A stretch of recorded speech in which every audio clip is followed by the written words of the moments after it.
crevé. Non mais j'ai les yeux éclatés, hein. Ah ouais, c'est chaud. Ok, vous avez longtemps cherché à savoir pourquoi quand vous mettez une vidéo sur YouTube, vous perdez en qualité ou vous cherchez tout simplement les meilleurs paramètres à rentrer dans Sony Vegas Pro. C'est simple, on va voir ça ensemble. Alors la plus grosse partie du travail va se passer sur Sony Vegas Pro et on va faire un petit check-up de tous les paramètres. Je sais que vous avez déjà dû voir une bonne dizaine de vidéos sur ce sujet, mais on va faire un petit check-up ensemble, comme ça on est sûr que vous êtes sur de bonnes bases. Je vous montre ensuite comment ça se passe sur YouTube, restez bien jusqu'à la fin de la vidéo parce que je vais vous montrer deux méthodes possibles. Dans cette vidéo, je vais vous montrer comment forcer YouTube à encoder notre vidéo en VP9. Alors le VP9 c'est quoi? C'est un codec que YouTube utilise généralement pour ses vidéos 4K ou si vous êtes un gros youtubeur et que vous avez plus de 100 000 vues, YouTube utilisera le VP9 plutôt que l'AC1. Et c'est là où est le problème. Quand vous êtes un petit youtubeur et que vous uploadez votre vidéo en 1080p, généralement le codec AC1 sera utilisé. Ce codec, il détruit vos vidéos. C'est simple, il les pixelise, il rend vos vidéos pas belles. Je vous propose qu'on commence tout de suite avec les paramètres de Sony Vegas Pro. Je vais vous montrer mes paramètres, vous allez pouvoir les recopier, je vais y aller doucement, mais sûrement. Nous voilà donc sur Sony Vegas Pro. La première chose à faire, c'est de se rendre ici, propriété vidéo du projet. Ici, on va prendre ensemble un nouveau modèle. Donc, imaginons, je vais prendre, j'y record du 1080p. Je vais donc aller ici, HD 60i, imaginons. Là, je vais rentrer mes paramètres directement en haut. Je vais mettre un nouveau nom, je vais mettre YouTube, tout simplement. Si j'y record en 1080p, je vais donc mettre 1920 x 1080p. Mais si vous avez record en 720p, il va falloir bien évidemment rentrer la résolution 720p. Ici, on met sa fréquence d'image, j'ai record en 60 fps donc je mets 60 fps, je laisse ça ici. Qualité rendue optimisée, type de flou on laisse comme ça, ça on laisse sur fusionner les champs. Les modes de réchantillonnage, il va falloir absolument le désactiver. Vous allez dans audio, moi j'ai mis 192 000, j'ai mis optimisé, barre résumé et CD, je n'ai rien touché. J'applique ce modèle pour tous les nouveaux projets que je vais faire à l'avenir. Évidemment ici je change le nom, j'avais mis YouTube, et j'enregistre. Appliquer, ok. Une fois qu'on est ici, on va s'assurer que tous nos projets sont bien désactivés au niveau de réchantillonnage. Donc imaginons j'ai plein de vidéos, je vais me mettre ici, je vais faire un CTRL A, je vais faire édition, commutateur, et là on voit bien que le réchantillonnage est désactivé. Si jamais c'est pas coché, vous cochez. Une fois que c'est fait, moi j'applique souvent à tout mon projet deux effets qui sont importants pour la qualité de la vidéo. C'est l'effet de netteté, donc vous allez dans effet vidéo, netteté, vous cliquez, vous prenez n'importe lequel, vous le glissez, toujours avec votre projet complètement sélectionné avec CTRL A, vous le glissez dessus, donc vous êtes sur les paramétrages de la netteté, vous rentrez 0,050, vous pouvez mettre moins, vous pouvez mettre plus, c'est à votre convenance. Moi j'aime bien 0,50, c'est ni trop, ni pas assez. Le deuxième effet que j'applique, c'est la saturation, donc vous mettez satu. Réglage de la saturation, pareil, j'ai déjà fait deux modèles, donc ça aussi sera à votre contenance. Vous glissez sur vos projets. Moi, je les paramétrerai comme ça. Après, pareil, c'est à votre contenance. Faites selon vous, jouez avec votre couleur, mais c'est toujours mieux d'augmenter un peu votre couleur pour que la qualité vidéo finale, elle soit propre, quoi. On va maintenant passer au rendu de la vidéo, donc je vais tout sélectionner comme ça.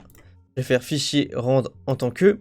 Alors une chose importante pour ceux qui ne savent pas, ici, quand vous faites option de rendu, quand vous décochez rendre uniquement la région en boucle, en fait, tout simplement, ça va pas rendre uniquement ce que vous sélectionnez. C'est-à-dire que si vous décochez ça et que vous faites rendre en tant que, ça va rendre vraiment tout le fichier. Au moins, il n'y aura pas d'erreur de fait à l'avenir. Moi, c'est une chose que je décoche. C'est plutôt pratique. Donc ici, je vais choisir Magix AVC AAC. Je vais prendre un des modèles en Internet 4K. Je vais le personnaliser.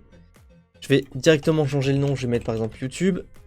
Je vais le sauvegarder directement. Ici, taille d'image personnalisée. Vous laissez bien ces valeurs-là, mais il faut bien cocher taille d'image personnalisée. Vous laissez ces valeurs-là. Vous mettez votre profil en élevé, la fréquence d'image comme tout à l'heure, selon votre source. Moi, c'est 60 fps parce que j'y record en 60 fps. Nombre d'images de référence, je laisse en 2. Utiliser le filtre des déblocages, je préfère le cocher, donc je le coche. Maximum bitrate, alors là c'est important. Il va falloir rentrer les valeurs que je vous donne actuellement, donc c'est 60 et 50. En deux passes, c'est à vous de voir. Certains disent que ça augmente la qualité. Moi, je vois pas trop de différence. Ça augmente 2 fois plus votre temps de rendu. Si vous avez le temps, cochez-le. Moi, je vois pas de différence. J'enregistre ici. Bon, moi, je suis en main concept FVC. Mais d'habitude, moi, je rends en NV encodeur. C'est avec les cartes graphiques NVIDIA. Donc, en NV, si vous aussi, vous voulez rendre en NV encodeur, c'est simple, hein. Vous cochez NV encodeur. Ici, dans pré-réglage, vous allez mettre High Quality.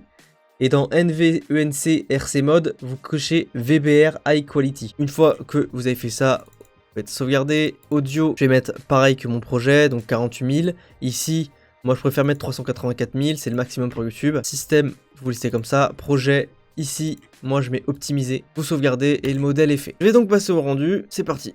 J'ai donc uploadé la vidéo sur YouTube, j'ai aussi également attendu une dizaine de minutes puisque YouTube encode ces vidéos en VP9 sous généralement une dizaine de minutes. C'est un petit peu long, vous inquiétez pas quand vous venez d'upload et que votre vidéo n'est pas tout de suite en HD, il va falloir attendre un tout petit peu. Je me rends donc sur la vidéo, je regarde ici et je vois qu'au niveau de la qualité, la 4K est bien proposée. Alors la 4K c'est bien mais ça ne prouve rien, il va falloir vraiment s'assurer que la vidéo est en VP9. Pour ça c'est simple, vous faites un clic droit sur la vidéo, statistiques avancées et ici dans codec on voit bien que la vidéo est enregistrée en VP9. C'est parfait. Dans le cas où il y aurait eu un échec, ce serait marqué ici codec AVC1. Alors ça c'est pour la première méthode, mais il y a aussi une deuxième méthode un petit peu plus ancienne, mais si jamais ça ne marche pas, faites cette méthode.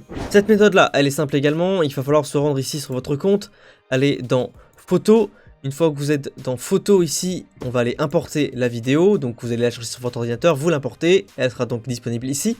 Et quand vous allez sur YouTube et que vous ajoutez une nouvelle vidéo, donc mettre en ligne une vidéo, importer, eh bien elle sera ici, vous l'importez. Alors, il y a une chose à savoir, c'est que quand vous allez importer votre vidéo sur Google Photos ici, il va falloir attendre en cliquant dessus que la vidéo soit elle-même traitée en 1080p. Quand le 1080p est affiché, vous allez pouvoir aller sur YouTube et ajouter manuellement votre vidéo en important ici.